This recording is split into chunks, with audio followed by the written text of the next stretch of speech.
हमारा एक अटूट विश्वास है और ठीक है, कई दफा परखा भी गया है कि जब कोई बड़ी विपदा आनी हो तो भगवान शिव शंकर अपने ऊपर लेता है ताकि हम लोगों का रक्षा हो और हम सुरक्षित रहें।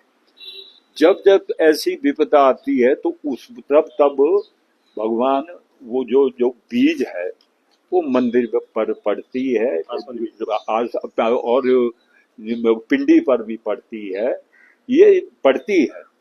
तो ये एक तो लोगों का विश्वास अब आज है या नहीं है ये तो मैं नहीं कहता, लेकिन इतना कहता हूं कि लोगों ने भी उसकी परवाह नहीं की और हम लोग भी थोड़े ढीले रहे। ये इस बार जब से लेकर टेलीफोन टावर्स लग गई थी बिजली महादेव के नंगी धार पर, उसके बाद ये बीज पड़नी बंद हो गई थी। आसमानी बीज। आसमानी बीज जो है वो जो मंदिर पर पड़ती थी या कहीं पड़ती थी, कहीं आसपास में किसी पेड़ पर पड़ गई, कहाँ पड़ गई, लेकिन मंदिर के परिसर में नहीं पड़ती। तो इसलिए फिर देवता ने कहा कि अगर अब भी मैं कह रहा हूं कि बहुत बड़ी बड़ी विपदा आने वाली है, फिर मत बोलना, नहीं तो ये टावर निकाल दो। तो फिर टेलीफोन टावर्स ऐसे भी बंद हो गए थे और वो मंदिर के पास के निकट के उनको निकाल दिया गया था। उन्होंने ही निकाले थे विभाग ने, क्योंकि खराब हो जाएंगे हुए हैं तो या तो फिर नए लगाने थे उन्होंने या तो फिर दूसरा काम करते।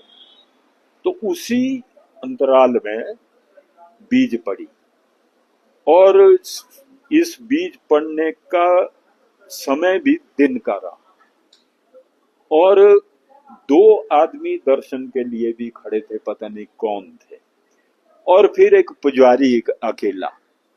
सुबह तक मैंने जब पूछा तो कहा था कि बड़ी आवाज आई थी, तो मैंने कहा भैया या ऊपर क्या कोई कोई है तो नहीं?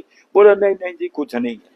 और दिन को ही 2 घंटे के बाद बात आई कि भगवान के जो पिंडी है, आसमानी बिजली। हाँ, तो उस पर आसमानी बिजली,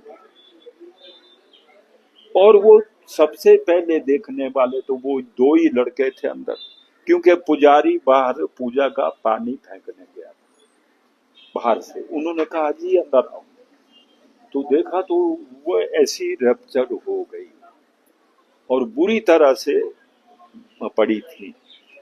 तो वो घबरा गया।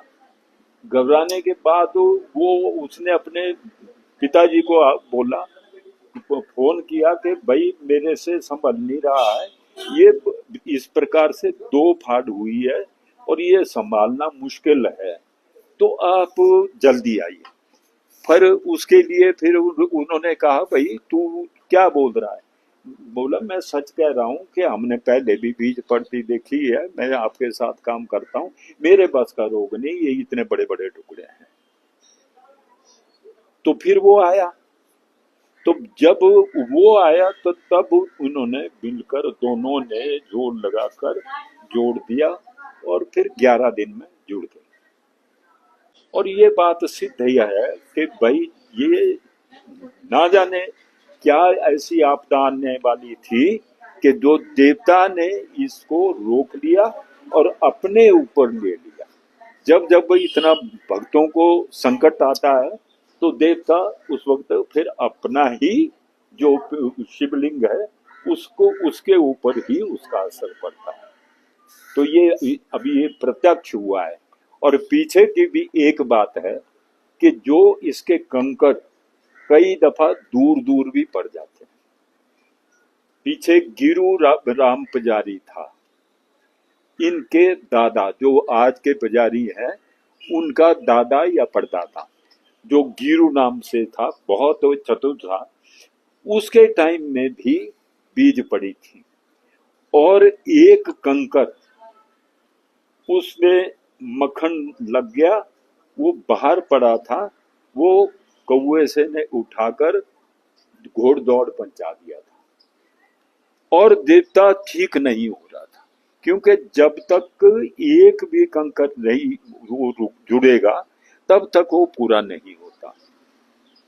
तो फिर शिवलिंग, और फिर लोगों में हल्ला पड़ा कि भाई एक जगह है घोड़दौड़ में, वहां पर रोज कोई कराने की बात रात को आती है।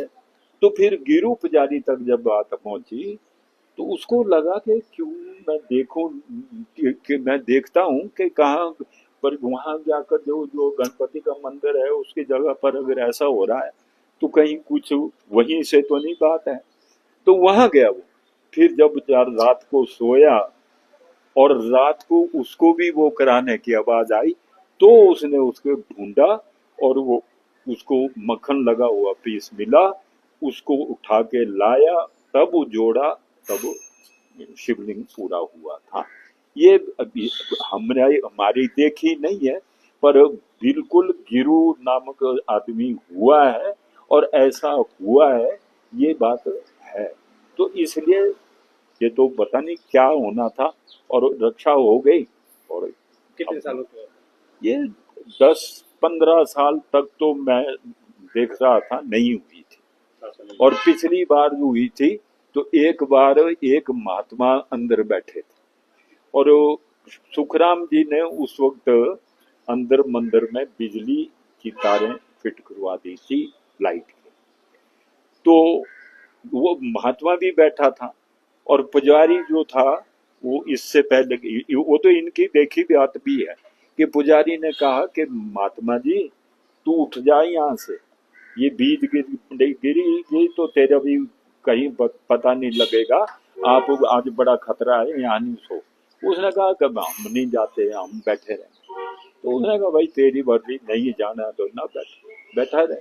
वो बैठा था ध्वजा के पास ही, बट अंदर नहीं बैठा, अंदर बंद किया था मंदिर। उसको बीज जब आई तो वो उसको वहां के उठाकर फेंका और वो बेहोश हो गया ध्वजा के पास से आगे जैसे। और जब पुजारी उठा तो उसने देखा, वो उसने सोचा तो चला गया।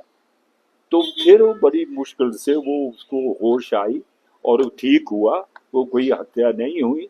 तो ऐसा हुआ था। तो इसीलिए वहां पर के जब पुजारी भी जो है वो कपाट बंद करके अपनी जगह पर सो जाते हैं। और बीज भी उस दिन कहाँ से गिरी थी, क्योंकि कपाट बंद थे, कपाट तो बंद होते ही है, और उस पर कोर भी टूट गया था। ये हमारी आंखों देखी बात है, कोर भी टूट गया था और कोर के साथ से अंदर को बीज पड़ी।